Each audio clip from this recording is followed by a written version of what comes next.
হয় আপোনালোকে জানে যিটো সময়ছোৱাত তিনিচুকীয়া জিলাৰ অন্তৰ্গত প্ৰায় প্ৰান্তত এই সময়ছোৱাত এক বিশেষ এই মত আৰু এক জন বিভাজনৰ এক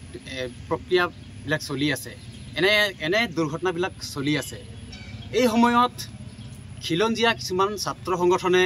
বাৰংবাৰ হকিয়নি তথা আহ্বান জনোৱাৰ পাছতো আজি দেখিব পোৱা গ'ল লিডু থানাৰ অন্তৰ্গত যোৱা 6 তাৰিখে সন্ধিয়া ৰাতি প্ৰায় 10 মান বজাত আমাৰ লিডু থানাৰ অন্তৰ্গত স্থানীয় এজন ভীম বাহাদুৰ ছেত্ৰী আমাৰ ৰড গাঁৱৰ ভাইটি এজনে প্ৰায় 10টা মান বজা ৰাতি তেখেতৰ ঘৰৰ পৰা আমাৰ লিডুৰ চীনাবস্তি অভিমুখে কামৰ কাৰণে নিজৰ গাড়ীখন লৈ ওলাই আহোঁতে আমাৰ লিডুৰ স্থিত যিটো নেকি বিদেশী হুৰাৰ দোকান আছে ৰড গাঁৱৰ কাষতে সেই দোকানৰ সমীপত যি ভোলা নামৰ ব্যক্তিজনৰ লগত প্ৰায় 10জন মতলীয়া যুৱক তেজাল যুৱকে সেই ৰাস্তাৰ কাষত মাজত তেখেতসকলৰ বাইকবিলাক থৈ তেখেতসকলে মদ খাই আছিল আৰু সেই মদ খাই থকা অৱস্থাত এই ভাইটিজন গাড়ী লৈ পাৰ হ'ব বিচৰাত গাড়ীটো পাৰ কৰিব নোৱাৰাত ভাইটিজনে কৈছিলে সেই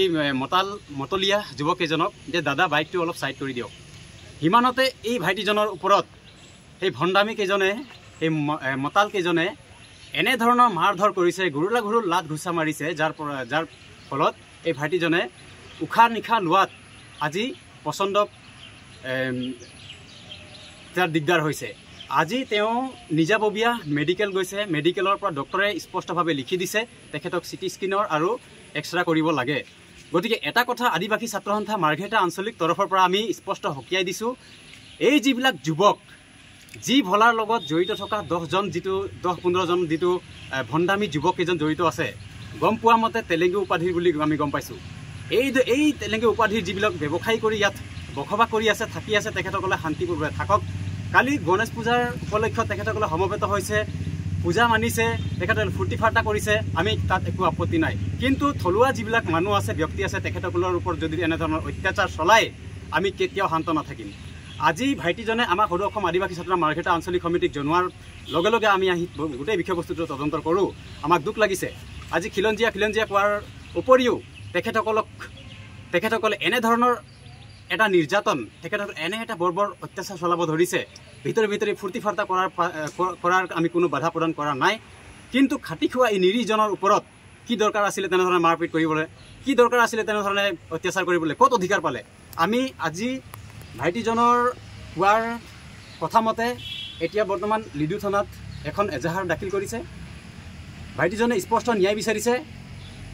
যি ভলাৰ লগতে 10জন যিবিলাক ভণ্ডামী আছে মতলীয়া আছে এই প্ৰত্যেকজন ব্যক্তিক কৰায়ত্ব কৰিব লাগে আৰু এই ভাইটিজনৰ ওপৰত ন্যায় প্ৰদান কৰিব লাগে আমিও আদিবাসী ছাত্ৰ সন্থাৰ তৰফৰ পৰা স্পষ্ট তাকে দাবী জনাইছোঁ আৰু অনাগত দিনবিলাকত তেখেতসকলৰ যিকোনো পূজা পাতলত আমি বাধা বিঘিনি নকৰোঁ কিন্তু শান্তি শৃংখলা যাতে বজাই ৰাখে তাৰে কামনা কৰিলোঁ